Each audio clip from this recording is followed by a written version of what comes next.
क्या कहना चाहेंगे इस जर्नी के बारे में, अगर थोड़ा सा बताएं हमारी ऑडियंस को। ये मेरी 5th जनरेशन है जो नाड़ी में और नसों के लिए काम कर रही है। जब मैं 4 साल की थी तो मेरे टीचर थे कपूर सर, उन्होंने मुझे कहा तुझे क्या करना है। ये बड़ा पॉजिटिव पार्ट रहा। मैंने उन्हें कहा मुझे कुछ भी हेल्थ में करना है, तब मुझे मालूम नहीं था हेल्थ क्या है। खाली मैं मेरे पिताजी को देखती थी, लोग आ रहे हैं, उनसे मिल रहे, ठीक हो रहे हैं और दुआओं का कोटा भर रहा है। फिर 12th पास हुई, मैंने भी इसी फील्ड में आना डिसाइड किया और तब से अब तक मैं 7.5 लाख लोगों की सर्जरीज को टाल चुकी हूँ। तो दिस इज़ माय जर्नी, जिसमें बहुत लोग मिले, बहुतों का सपोर्ट रहा, जिसमें प्रेसिडेंट ऑफ इंडिया का भी ट्रीटमेंट रहा, एक्ट्रेस रहे, मॉडल्स रहे।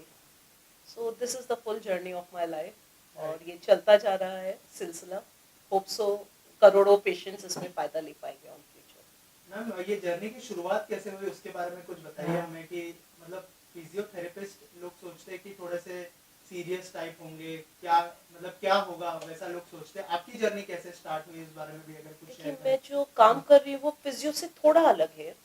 मैं मैनुअल थेरेपिस्ट हूँ। मैं जो भी कर रही हूँ वो मेरे हाथ के ज्ञान से या मेरी जो पुरानी मेडिसिन से जो मेरे परिवार के पास थी उसकी मदद से मैं लोगों को हील कर रही हूँ। तो इसमें मैं लोगों का लाइफस्टाइल चेंज कर रही हूँ, क्योंकि बीमारी अगर आ रही है तो उसके पीछे मेन रीजन है lifestyle. So we are working on the lifestyle part.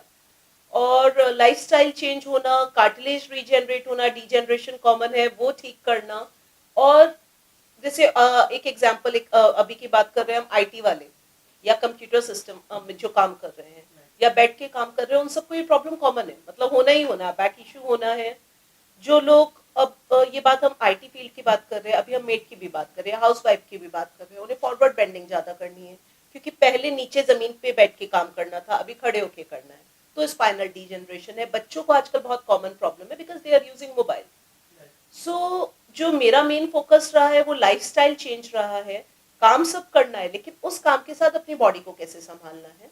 तो this is the way I am working right now. बहुत ही अनहेल्दी लाइफस्टाइल जी रहे हैं आजकल लोग, तो क्या मतलब उसके अंदर डाइट भी शामिल है या फिर कैसे, अगर इस बारे में भी कुछ जी, शेयर करें। वात दोष एक बड़ा कॉमन दोष है। According to Ayurveda there is 3 type of dosha, kapha, वात एंड पित्त। तो अगर हमारा खाने का जो नियम है वो अगर खराब होता है तो बॉडी में अलग अलग लिम्फेटिक ड्रेनेज इशू आता है। इधर नॉट, कहीं भी नॉट्स, जिसकी वजह से, जैसे नेक में नॉट्स, जिससे सर्वाइकल स्पॉन्डिलाइटिस और अलग अलग बीमारी आती है। जैसे अभी हम फास्ट फूड खा रहे हैं जिससे कैंसर के रिस्क बढ़ रहे हैं। Indigestion, gastric issue, it's very common in current lifestyle. Bloating is very common in current lifestyle. Arthritis is common in current lifestyle. So diet play a very vital role. Right. Also recently आपने गोविंदा जी को भी ये therapy दी थी, अगर उस बारे में कुछ बताए, कैसा एक्सपीरियंस रहा उनके साथ में और क्या कहना चाहेंगे। He is really a very fantastic person. As a person, मतलब very nice. जब उन्हें गन से शूट हो गया था पैर पे तो मैं उनकी थेरेपिस्ट रही और एक एक स्टेप बैठ के खड़े होके उनकी जर्नी में मैं उनके साथ थी। So very nice experience. Recently वो फेंट भी हो गए थे एक जगह पे, क्या वो उसका आइडिया है आपको अगर। नहीं, मुझे उसका कोई आइडिया नहीं है। राइट। ऑल्सो टॉकिंग अबाउट प्रतिभा जी, उनकी भी ट्रीटमेंट की है, वो एक्सपीरियंस अगर शेयर करना चाहें आप। मैं प्रतिभा ताई पाटिल को, शी इज़ माई गुरु। मैं हमेशा कभी भी कुछ होता है तो उन्हें अपने गुरु की तरह ही ट्रीट करती हूँ, क्योंकि इस फील्ड में मेरा जो मोटिवेशन था, अगर मेरे क्लिनिक में भी देखें तो उनका फ्रेम सबसे बड़ा लगा रहता है। क्योंकि उनके ट्रीटमेंट के दौरान उन्होंने मुझे बहुत गाइडलाइन दी कि कैसे ये नॉलेज आगे बढ़ानी है, और उन्होंने मेरा सपोर्ट भी किया। चाहे ज्योति दी है उनकी बेटी, वेरी पॉजिटिव।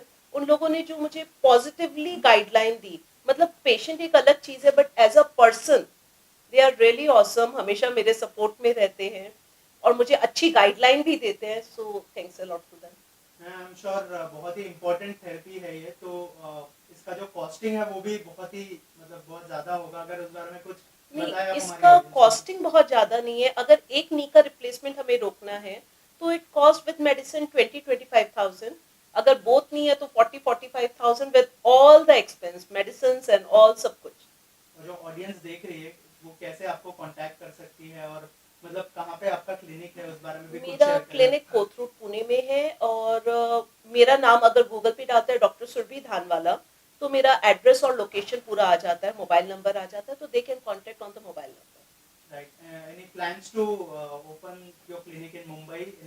मैं रेगुलर मुंबई विजिट करती रहती हूँ, मतलब 15 दिन में एक बार मेरा विजिट होता रहता है, जिसमें मेरे बहुत पेशेंट्स हैं, आइदर मिनिस्टर्स, बॉलीवुड स्टार्स, तो उनके ट्रीटमेंट के लिए मैं आती रहती हूँ, तो पेशेंट मुझे कांटेक्ट करके मिल सकते हैं। मैम ऑल्सो बॉलीवुड में बहुत सारे स्टार्स हैं जो अपनी हेल्थ को लेके, डाइट को लेके बहुत ज़्यादा कॉन्शियस है, तो उनके लिए कुछ कहना चाहेंगे कि कौन आपको सबसे ज़्यादा फिटेस्ट लगता है और क्यों? देखिए, अभी की डेट में अगर देखा जाए तो सबकी लाइफस्टाइल बहुत खराब है, लेकिन फिर भी अगर फिट स्टार की बात करें तो Akshay is doing very good, वो अपनी हेल्थ का बहुत ध्यान रखते हैं। अनूप ठाकुर, जो मैंने उनकी लाइफस्टाइल देखी है, he is doing really good, morning में उठना, मतलब लाइक मैं उनकी फैमिली का भी ट्रीटमेंट करती हूँ और मुझे उनका लाइफस्टाइल बहुत अच्छा लगता है, सुबह उठना, अपना ध्यान रखना, डाइट के लिए ही इज वेरी फोकस्ड। और बाकी स्टार्स की लाइफ ये होती है कि डे और नाइट का पता नहीं चलता, जिसकी वजह से उन्हें हेल्थ इश्यूज नॉर्मल लोगों से ज्यादा है। राइट। ऑल्सो आने वाले रिसेंट टाइम में क्या क्या प्लान्स है और उस बारे में कुछ शेयर करेंगे? अभी की डेट में मेरा यही है कि मुंबई की साइड मुझे एक्सपेंशन करना है, और दूसरी चीज मुझे ऑल ओवर वर्ल्ड, अभी मेरे पास अमेरिका से, लंदन से, हर कंट्री से बहुत लोग ट्रीटमेंट करने आते हैं, तो ज्यादा से ज्यादा अपनी नॉलेज को स्प्रेड करना है और लोगों का हेल्प करना है। मैम बहुत सारे अवार्ड्स भी मिले हैं, उसको कैसे देखती है आप, उस बारे में अगर कुछ शेयर करें, क्योंकि जो अवार्ड है भारत रत्न डॉक्टर बाबा साहेब अम्बेडकर जी का अवार्ड मिला है आपको, उस बारे में मुझे अगर कुछ बताएं कि वो मोमेंट कैसा था जब आपने मुझे award एक्चुअल लास्ट मोमेंट पे कॉल आया और मुझे ट्रस्ट ही नहीं हुआ ये अवार्ड मुझे मिल रहा है। फिर जब मैं गई तो पहला नाम सीएम योगी जी का लिया गया, तो मुझे थोड़ा शॉक हुआ, उनके साथ मेरे अवार्ड का कोई वैसा मतलब नहीं है। फिर वहाँ उदित नारायण जी को मिला, प्रेम चोपड़ा जी थे, सो उसके बाद 14th नंबर मेरा था, 14 लोगों को ये अवार्ड मिला, so I feel very like proud. कोई भी इंसान अगर आपके काम को अप्रिशिएट करे तो हमेशा अच्छा ही लगेगा। जो ऑडियंस आपको देख रही है उनके लिए क्या मैसेज शेयर करना चाहेंगे, क्या टिप्स देना चाहेंगे? देखिए, सबसे पहले हमारे को अपनी कमी खुद समझनी पड़ेगी। हर एक्सरसाइज हर इंसान के लिए नहीं है। जैसे लोग सूर्य नमस्कार कर रहे हैं रॉन्ग पोस्चर में, बहुत देर मोबाइल देख रहे हैं, मोबाइल देखना गलत नहीं है, लेकिन you have to maintain your posture. आप किस वे में बेंडिंग कर रहे हैं, आपकी लाइफस्टाइल क्या है, आपका उठना सोने का तरीका, if you learn the correct things, तो आपकी 80% प्रॉब्लम खुद सॉल्व हो जाएगी। उसके लिए अगर कभी मेरी हेल्प चाहिए तो I will guide. Thank you so much and all the best.